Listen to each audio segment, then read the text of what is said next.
Republic Bangla যে জামাতিদের ভয়ের কারণ হয়ে যাচ্ছে, রিপাবলিক বাংলা যে মৌলবাদীদের ভয়ের কারণ হয়ে যাচ্ছে, সেটা একটু একটু করে হলেও প্রকাশ পাচ্ছে, পর্দা ফাঁস হচ্ছে তাদের। রিপাবলিক বাংলা যে বাংলাদেশে হিন্দু নিধন, হিন্দুদের বাড়ি আক্রান্ত হচ্ছে, হিন্দুরা রক্তাক্ত হচ্ছে, এই সমস্ত কিছু নিয়ে এক বিন্দু কোনো মিথ্যা কথা বলেনি।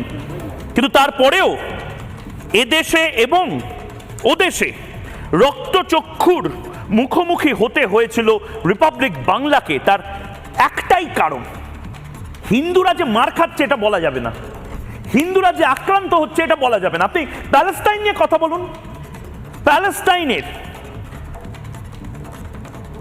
সংখ্যালঘু সম্প্রদায়, প্যালেস্টাইনের নিরীহ আরব সেখানকার নাগরিক, তারা যে মার খাচ্ছে সেটা নিয়ে কথা বলুন, ঠিক আছে, জায়েজ।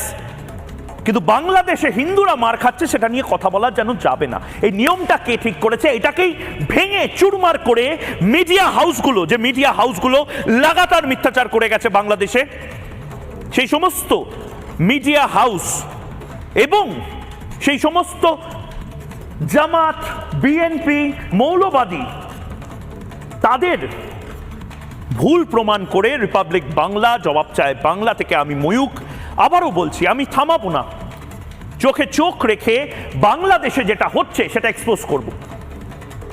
আমিও বাংলাদেশকে ভালোবাসি। আমি পূর্ববঙ্গের, আমার বাপ ঠাকুরদা পূর্ববঙ্গ থেকে, পূর্ব পাকিস্তান থেকে এপারে চলে এসেছিল, কিন্তু বাপ ঠাকুরদা যেভাবে আমাদের চলে এসেছিল ঠিক সেভাবেই ৭৫ বছর পরে রাহুল আনন্দরাও চলে আসবে বা অন্য কোনো দেশে চলে যাবে, এটা তো হতে পারে না কাজের কথা।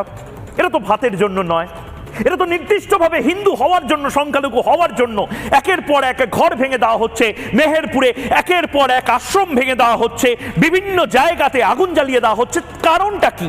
তার কারণটা হলো প্রতিষ্ঠা করা যে তোমরা সেকেন্ড ক্লাস সিটিজেন আর আমরা ফার্স্ট ক্লাস সিটিজেন। এটা হতে পারে না, এটা কোনো সভ্য দেশে হতে পারে না।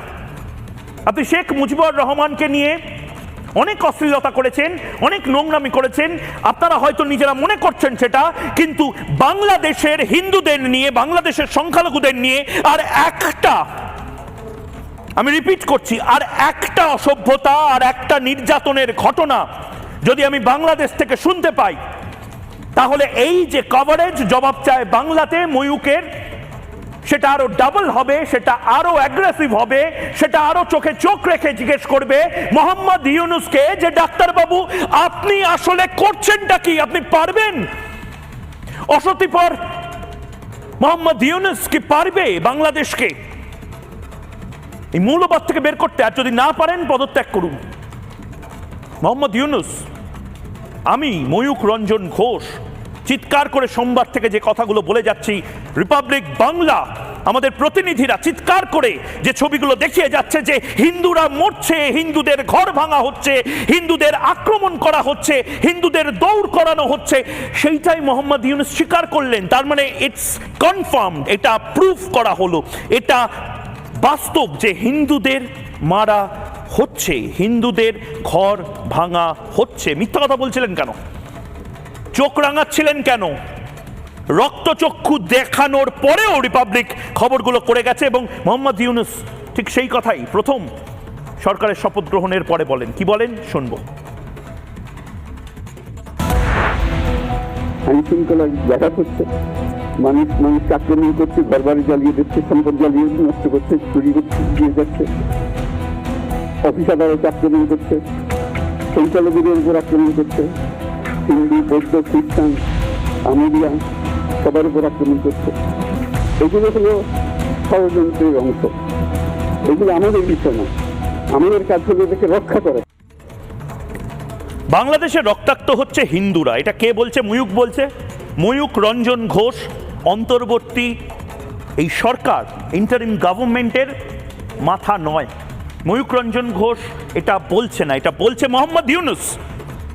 আমি রেসপেক্ট করি নোবেল বিজয়ী মোহাম্মদ ইউনূসকে, এবং আমি দেখছি যে মোহাম্মদ ইউনূস এটা স্বীকার করছে এবং বলছে যে সবাইকে নিয়ে এক পরিবার হিসাবে বাংলাদেশ এগিয়ে চলবে। কিন্তু বাংলাদেশ এগিয়ে চলবে, কিন্তু বাংলাদেশের যে রথ সেই রথের একটা চাকা যদি ভেঙে যায় তাহলে তো বাংলাদেশ চলতে পারবে না স্যার।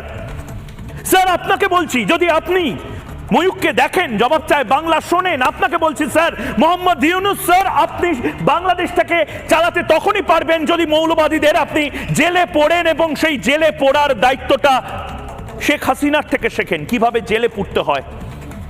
তাতে ভারত এবং বাংলাদেশ দুই দেশেরই অনেক অনেক লাভ হবে। বিশ্বাস করুন ডক্টর ইউনূস, আপনার ভালো ভারতীয়রা চায়, আর ভারতীয়রা যদি ভালো থাকে বাংলাদেশও ভালো থাকবে, সমানভাবে বাংলাদেশ যদি ভালো থাকে ভারতও ভালো থাকবে। আমি আবারও বলছি, এই মুহূর্তে মোহাম্মদ ইউনূস যে কথাটা বলছে, হিন্দুদের ওপর আক্রমণ হয়েছে সেই খবর আমি পেয়েছি, সংখ্যালঘুদের বাড়ি ভাঙচুর হয়েছে সেই খবর আমি পেয়েছি, শুধু মোহাম্মদ ইউনূস বলেননি। মোহাম্মদ ইউনূসের এখন বিরোধী যারা, অর্থাৎ ধরে নেওয়া হচ্ছে আওয়ামী লীগের পরের প্রজন্ম, শেখ হাসিনার পুত্র সজীব ওয়াজেদ, এই কথাটাই তো বলছিলেন। তাহলে কেন, আমি শুধু বাংলাদেশের কথা বলছি না, এই দেশেরও আমি নাম করছি না, কিন্তু প্রতি মুহূর্তে কিছু মানুষ বসেছিল ময়ূককে একের পর এক মামলায় জর্জরিত করবার জন্য, বসেছিল ময়ূককে হেনস্থা করবার জন্য, রিপাবলিক বাংলাকে ফাঁসানোর জন্য হাজারে হাজারে টিভি খুলে তারা মনিটর করছিল যে রিপাবলিক বাংলা মিথ্যা কথা বলছে। মিথ্যা কথা বলেনি রিপাবলিক বাংলা, হিন্দুদের নিয়ে, মানুষকে নিয়ে মিথ্যা কথা বলে না রিপাবলিক বাংলা। রিপাবলিক বাংলা মানুষের কণ্ঠস্বর। আর হিন্দু হোক, বৌদ্ধ হোক, জৈন হোক, পারসিক হোক, মুসলমান হোক, খ্রিস্টানি হোক, তারা প্রত্যেকে মানুষ এবং মানুষের জন্য ময়ূক লড়ে যাবে। শুধু মোহাম্মদ ইউনূস নয়, জয় অর্থাৎ সজীব ওয়াজেদ জয়, তিনিও রিপাবলিক বাংলাকে ওয়ার্ল্ড এক্সক্লুসিভে কি বলেছিলেন শুনবো। আমরা দেখেছি কিভাবে এক রাতের নোটিশে হিন্দুদেরকে দেশ ছাড়া করতে হয়েছিল, করা হয়েছিল। এরকম পরিস্থিতি আবার কি বাংলাদেশে আসতে চলেছে? আপনি কি প্রকাশ্যে বলছেন? কারণ অনেকে আমাদের ভারতেও বলছে আমরা নাকি রিপাবলিক বাংলা নাকি এটা ইচ্ছাকৃত করছি। আসলে কি বাংলাদেশে হিন্দুদের সাথে, সংখ্যালঘু সম্প্রদায়ের সাথে ভয়ঙ্কর অত্যাচার করা হচ্ছে? হ্যাঁ, এটা অলরেডি আরম্ভ হয়ে গেছে। এটা রোখা যায় কি করে? এটার অপশন কি? হিন্দুদের তো বাঁচাতে হবে। 1,46,00,000 হিন্দু বানের জলে ভেসে যাবে, মরে যাবে, আবার এক রাতের নোটিশে পালিয়ে আসবে। বাংলাদেশে হচ্ছে দুইটি বড় রাজনৈতিক দল, আওয়ামী লীগ আর বিএনপি। বিএনপি হচ্ছে জামাতে ইসলাম, যারা হচ্ছে জঙ্গি মৌলবাদী, তাদের সাথে জোটে। তো বিএনপি জামাত যদি ক্ষমতায় আসে, আর এখন তো তারা কন্ট্রোলই করতে পারছে, বর্তমান যে কে দায়িত্বে আছে বাংলাদেশে মনেই হচ্ছে না, বোঝাই যাচ্ছে না। তো আওয়ামী লীগ ছাড়া বাংলাদেশের হিন্দুদেরকে রক্ষা করা আমার মতে সম্ভব না। ইসকন মন্দিরে জগন্নাথ দেবের মূর্তি পর্যন্ত, বিগ্রহ পর্যন্ত রক্ষা পায়নি, সমস্ত কিছু ইসকনের মন্দিরগুলো জ্বালিয়ে দেওয়ার অভিযোগ উঠছে। এটা তো ঠিক নয়। আপনারা এই এলিমেন্টদের, অনেকে বলছে আপনারাই ফ্র্যাঙ্কেনস্টাইন, আপনারাই এদেরকে তোল্লা দিয়েছেন, মৌলবাদীদের শেখ হাসিনাই তোল্লা দিয়েছে। এটা কি ঠিক না ভুল? অবশ্যই না। মৌলবাদীদের শেখ হাসিনা দাবিয়ে রেখেছিল। শেখ হাসিনা না থাকলে গত 15 বছর বাংলার মানুষ, বাংলার হিন্দু শান্তিতে থাকতে পারত না। ভালো করে বুঝুন তাহলে কি দাঁড়ালো। মোহাম্মদ ইউনূস, যে এখন গোটা বাংলাদেশের সরকারের কাণ্ডারি, তিনি বলছেন সংখ্যালঘুদের ওপর আক্রমণ হয়েছে, হিন্দুদের ওপর আক্রমণ হয়েছে, হিন্দুদের ঘর ভাঙচুর করা হয়েছে। যার সরকার ছিল, যার মায়ের সরকার ছিল, অর্থাৎ এই সজীব ওয়াজেদ এবং তার মা শেখ হাসিনা লাগাতার বলে গেছেন যে সংখ্যালঘুদের ওপর আক্রমণ হয়েছে, হিন্দুদের ওপর আক্রমণ হয়েছে। নরেন্দ্র মোদী, ভারতের প্রধানমন্ত্রী, তিনিও বার্তা দিচ্ছেন যে হিন্দুদের ওপর আক্রমণ যেন না হয়। মানে আমি এই মুহূর্তে যে নরেন্দ্র মোদীর বার্তা সেখানে দেখাচ্ছি, আশা করছি দ্রুত সব স্বাভাবিক হয়ে উঠবে। বাংলাদেশের হিন্দু, ভালো করে দেখুন, বাংলাদেশের হিন্দু ও অন্যান্য সংখ্যালঘু সম্প্রদায়ের মানুষ, তারা যেন সুরক্ষিত থাকে, সুরক্ষা নিশ্চিত করতে হবে। একদম স্পষ্ট বার্তা। ভারত সরকার কোনো রাগঢাক করছে না। ভারত সরকার বলছে মোহাম্মদ ইউনূস আপনি যদি বাংলাদেশের নতুন কাণ্ডারি হন, আপনার সাথে বন্ধুত্ব থাকবে, আপনাকে শুভেচ্ছা জানাচ্ছে ভারত, আপনাকে বয়কট করা হচ্ছে না, কিন্তু আপনাকেও এনশিওর করতে হবে, আপনাকেও দায়িত্ব নিতে হবে যাতে হিন্দুদের ঘর না ভাঙা হয়। এই অসভ্যতামি যেটা 46 সালে হয়েছিল, 47 সালে হয়েছিল, 71-এ হয়েছিল, সেটা যেন আবার এই 2024 সালেও না হয়। কে বলেছিল, কে বলেছিল যে রিপাবলিক বাংলা মিথ্যা বলে? আমি জানতে চাই, আজ জবাব চাইছে বাংলা। ওই যে জামাতি, কিছু জামাতি মৌলবাদী আছে যারা ময়ূক আসলেই জবাব চায় বাংলা শুরু হলেই ঠক ঠক ঠক ঠক ঠক ঠক করে কাঁপে। তারা কাঁপে কারণ তারা সত্যি খবর যে কেউ প্রকাশ করে দেবে, বাংলাদেশে কি হচ্ছে সেটা যে দেখিয়ে দেবে, এটা তারা ভাবতে পারেনি। তারা ভেবেছিল যে সমস্ত সংবাদ মাধ্যমকে তারা ম্যানেজ করে নেবে, সংবাদ মাধ্যমের অফিস পুড়িয়ে দেবে, সংবাদ মাধ্যমের স্যাটেলাইট জ্বালিয়ে দেবে, সংবাদ মাধ্যমের যত অ্যান্টেনা আছে সেগুলো বাড়িতে নিয়ে চলে যাবে। ভাবেনি যে রিপাবলিক বাংলা, সনাতনী সম্প্রদায়ের মানুষ যে আক্রান্ত, সেই খবর লাগাতার সোমবার থেকে দেখিয়ে যাবে। জবাব চায় বাংলাতে এখানে আমি ধরে ধরে দেখিয়েছি কোন জেলা, কোন উপজেলাতে, কোন জায়গা থেকে খবর আসছে, লাগাতার হয়েছে, ব্রেক ড্রপ করে দিয়েছি, কভারেজ ননস্টপ চলেছে। কিন্তু রিপাবলিক বাংলার গায়ে কালি ছেটানো যায়নি, কারণ রিপাবলিক বাংলা ঠিক ছিল। এটা শুনে নিন, এপারে এবং ওপারে যত মানুষ আছে যারা রিপাবলিক বাংলাকে দাগিয়ে দেওয়ার চেষ্টা করেছিলেন, রিপাবলিক বাংলা ভুল ছিল না, ছিল না, ছিল না। আজ সবাই এটা অ্যাডমিট করতে বাধ্য হচ্ছে, কারণ রাষ্ট্রসংঘ এর পরে হয়তো বলবে যে কি হচ্ছে বাংলাদেশে, হিন্দুরা কেন সুরক্ষিত বোধ করছে না। সে কারণে তড়িঘড়ি মোহাম্মদ ইউনূসকে বলতে হচ্ছে, সে কারণে ঢোক গিলতে হচ্ছে, সে কারণে এই রাত পাহারার এখন নাটক করতে হচ্ছে। কাদের থেকে রাত পাহারা? মঙ্গল গ্রহ থেকে কেউ এসে মন্দির ভেঙে দিয়ে যাবে? মন্দির কারা ভাঙছে বলেননি কেন? শাহবাগে আজ এই ছবিও রিপাবলিক বাংলায় আজ গোটা বিশ্ব দেখুক। এই মুহূর্তে গ্লোবাল যে ব্রডকাস্ট রিপাবলিক বাংলা করছে, শুধু টিভিতে আপনারা ভারতবর্ষে দেখছেন না, এই মুহূর্তে যে ছবি আমরা প্রায় 1.5 লক্ষ মানুষের কাছে পৌঁছে যাচ্ছে। এবং এই ছবি কোথাকার? শাহবাগ। শাহবাগ বললেই গলার কাছে দলা পাখি আসে না অনেক বুদ্ধিজীবী সুশীল সমাজের? দুপার বাংলাতেই, ঢাকাতে ওরে বাবা শাহবাগ। আর ঢাকা যা করছে তাই দেখে কলকাতার কিছু সুশীল সমাজ বলবে বাংলাদেশে সুশীল সমাজ করছে মানে আমাদেরও করতে হবে। আরে করতে হবে, তাহলে হিন্দুদের ওপর যে আক্রমণ হচ্ছে তাই নিয়ে মিছিল করেননি কেন? মোমবাতি মিছিল করেননি কেন?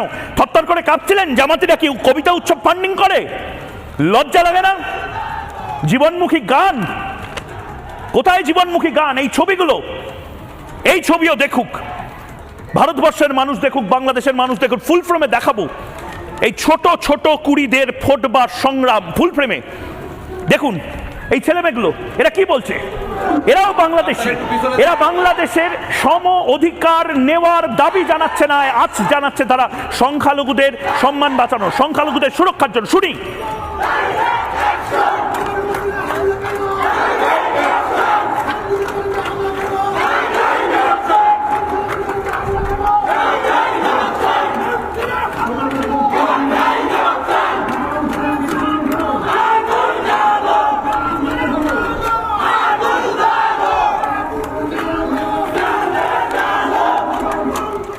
যদি সংখ্যালঘুদের ওপর আক্রমণই না হয় তাহলে শাহবাগে এই স্লোগানগুলো উঠছে কেন?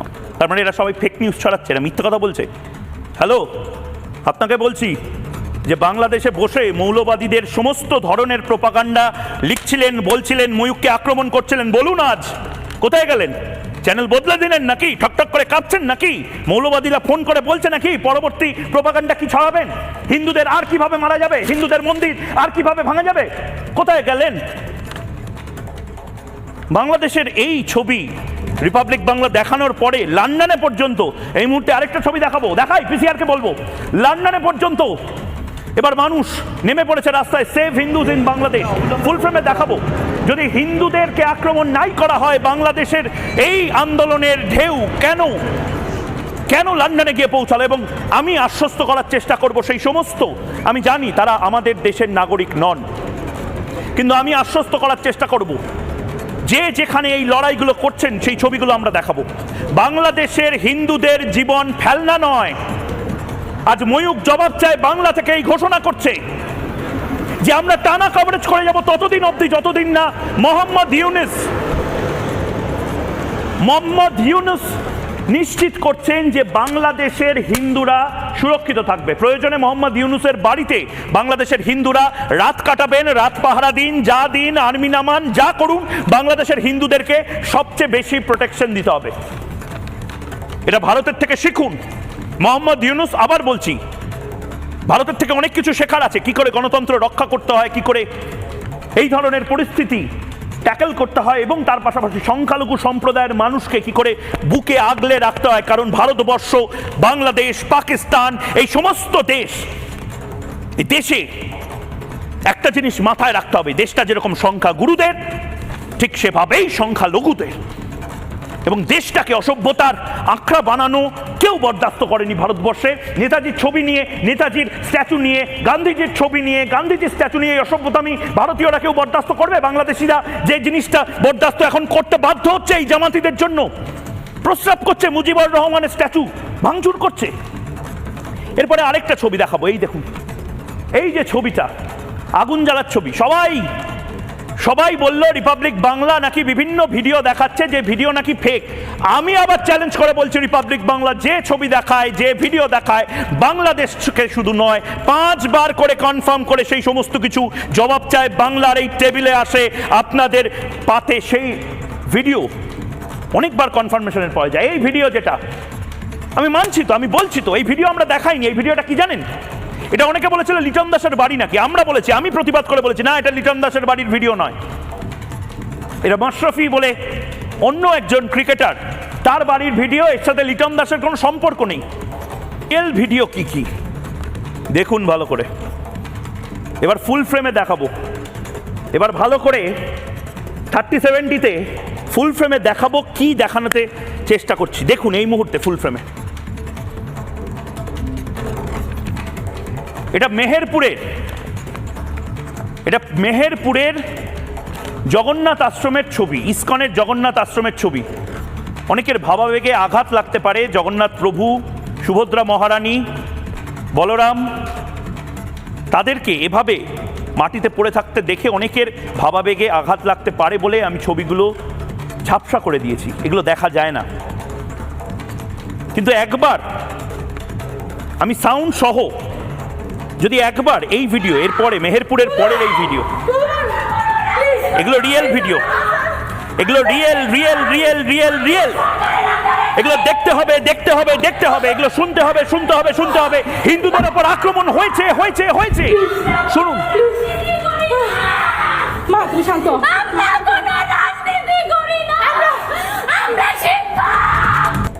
আমি পিসিআরকে বলছি, এই জিনিস দেখা যায় না। আমি একবার থামাতে বলছি, আমি একটু থামাবো। আমি প্লিজ, আমার অস্বস্তি বোধ হচ্ছে, আমার অস্বস্তি লাগছে। যারা বাড়িতে বসে আছেন তাদেরও অস্বস্তি লাগছে। আমি একবার আপনাদের প্রত্যেককে ডিসক্লেমার দিচ্ছি, এই ভিডিওগুলো যেগুলো দেখাচ্ছি, ময়ূকের ওপর প্লিজ রাগ করবেন না, হাত জোর করছি। এগুলো আপনাকে বিচলিত করতে পারে, কিন্তু এই ভিডিওগুলো দেখাচ্ছি একটাই কারণে। অনেকে বলেছিল ময়ূক মিথ্যা কথা বলছে, অনেকে বলেছিল রিপাবলিক বাংলা ভুল ছবি, ভুল ভিডিও দেখাচ্ছে। বাংলাদেশে নাকি সংখ্যালঘু নিধন, সংখ্যালঘুদের ওপর আক্রমণ হচ্ছে না। মোহাম্মদ ইউনূস বলার পরে অনেকে এখন ঢোক গিলছেন, জগন্নাথ মহাপ্রভুর বিগ্রহ যে ঘরে ছিল, সেই ঘরে আগুন জ্বালিয়ে দেওয়া হয়। আবারও বলছি, মেহেরপুরের ঘটনা একবার শুনি, তারপরে কি বলছেন ওনারা দেখুন। এই জগন্নাথ দেব, সুভদ্রা মহারানী এবং বলদেব অক্ষত আছেন। জয় জগন্নাথ স্বামী কি, হরে কৃষ্ণ। দেখতে পাচ্ছেন এই অগ্নির মধ্যে, ধাওয়া অগ্নিকাণ্ডের মধ্যে এই জগন্নাথ দেব, সুভদ্রা মহারানী এবং বলদেব অক্ষত আছেন। জয় জগন্নাথ স্বামী কি, হরে কৃষ্ণ। দেখতে পাচ্ছেন এই অগ্নির মধ্যে, ধাওয়া অগ্নিকাণ্ডের মধ্যে এই জগন্নাথ দেব, সুভদ্রা মহারানী এবং বলদেব অক্ষত আছেন। জয় জগন্নাথ স্বামী কি, হরে কৃষ্ণ। দেখতে পাচ্ছেন এই আগুনের মধ্যে যারা এই মুহূর্তে রয়েছেন তাদের সাথে একবার আলাপ করে দেবো। একদম শুরুতে দীপাঞ্জন চক্রবর্তীর কাছে যাব। দীপাঞ্জন চক্রবর্তী প্রাক্তন এনএসজি কর্তা এই মুহূর্তে রয়েছেন। দীপাঞ্জন চক্রবর্তী, সংখ্যালঘুদের বাড়ি ভাঙচুর হয়েছিল, সংখ্যালঘুদেরকে আঘাত করা হয়েছিল, এটা বাস্তব। এই অন্তর্বর্তীকালীন সরকার কি পারবে সংখ্যালঘুদের সাপোর্ট দিতে, সুরক্ষা দিতে? আর যদি না দেয় তখন কি করতে হবে? ময়ূক, আমি দেখছিলাম এতক্ষণ ধরে, তোমাকে একটা কথা বলি, বাংলাদেশ থেকে আমি একটি মেসেজ পেয়েছি এবং আমি সেটা কনফার্মও করেছি যে যখন থেকে এই ঘটনা ঘটেছে গত 7-8 দিনে, বাংলাদেশের সব থেকে popular TV channel ATN Bangla, তাদের ভিউয়ারশিপ ছিল সম্ভবত 1.5 বা 2 মিলিয়ন পার ডে, এবং তোমার রিপাবলিক চ্যানেলের রিপাবলিক বাংলার ভিউয়ারশিপ ছিল এভরি ডে, রোজ 45 মিলিয়ন ভিউয়ার, 4.5 কোটি লোক রোজ দেখেছে। তোমরা যদি ফেক হতে তাহলে ওই জায়গাটায় পৌঁছাতো না। এবং এটা ঘটনা বাংলাদেশ থেকে বহু সংখ্যালঘু, এটা মানুষের জোর, এটা রিপাবলিকের নয়, এটা সংখ্যালঘু সম্প্রদায়ের মানুষ যারা প্রতিদিন মার খাচ্ছে বাংলাদেশে, এটা তাদের জোর। এটা ডিজার্ভ করে তারা। এটা শুধু সংখ্যালঘু মানুষ নয়, আমাকে যে মেসেজটা ফরওয়ার্ড করেছে তিনি সংখ্যাগুরু সম্প্রদায়ের, উনি আওয়ামী লীগের একজন নেতৃস্থানীয় মানুষ, এবং ওই আমাকে পাঠিয়েছিল পুরো লিস্ট, আমি তোমাকে পাঠিয়ে দেবো পরে তোমার রেফারেন্সের জন্য। এবং ওখানে কিন্তু বাংলা বা ভারতবর্ষের অন্য কোনো চ্যানেলের নাম নেই। 3rd পজিশনে সময় টিভি, তারা আরো অনেক পিছিয়ে। নাও কামিং ব্যাক টু তোমার যে প্রশ্ন ছিল যে মোহাম্মদ ইউনূসের সরকার সংখ্যালঘুদের বাঁচাতে পারবে কিনা, আমি একটা জাস্ট এক্সাম্পল দেই এই অরণ্য পশু পাখিদের নিয়ে। যে অরণ্যে, জঙ্গলে, গভীর জঙ্গলে যদি কোনো মন্ত্রিসভা তৈরি হয় যাতে রয়েছে ব্ল্যাক মাম্বা, হায়না, নেকড়ে, যে জঙ্গলি কুকুর, ঢোল বা ডিঙ্গো, এবং তার প্রধান করে দেওয়া হচ্ছে একটি খরগোশকে, কারণ খরগোশ নিরীহ, নিষ্পাপ, সেটাকে মুখোশ, এবং তার সঙ্গে থাকবে এই হায়না, নেকড়ে, ব্ল্যাক মাম্বা, এদের সরকার। এবং তারা সিদ্ধান্ত নেবে যে সরকার ওই জঙ্গলের সমস্ত পশু পাখিদের তারা প্রোটেক্ট করবে। তাহলে যে অবস্থা হবে বাংলাদেশের এই অন্তর্বর্তী সরকার এক্স্যাক্টলি তাই। আমি জানি না মোহাম্মদ ইউনূস এটা শুনছেন কিনা, কারণ আমি একটা প্রশ্ন তুলি, এই যে অন্তর্বর্তী সরকারের 16-17 জন মেম্বার, তার মধ্যে একটি রত্ন রয়েছে, সেই রত্নটির নাম খালেদ হোসেন। খালেদ হোসেন কে না, এই হেফাজতের নায়েবে আমির ছিলেন। হেফাজত কি? হেফাজত আরবি ল্যাঙ্গুয়েজে that is the custodian of what? হেফাজতে ইসলাম। খুব ভালো, ধর্মের জন্য একটা কাস্টেডিয়ান হতেই পারে। 2010-এ হেফাজত তৈরি হয়,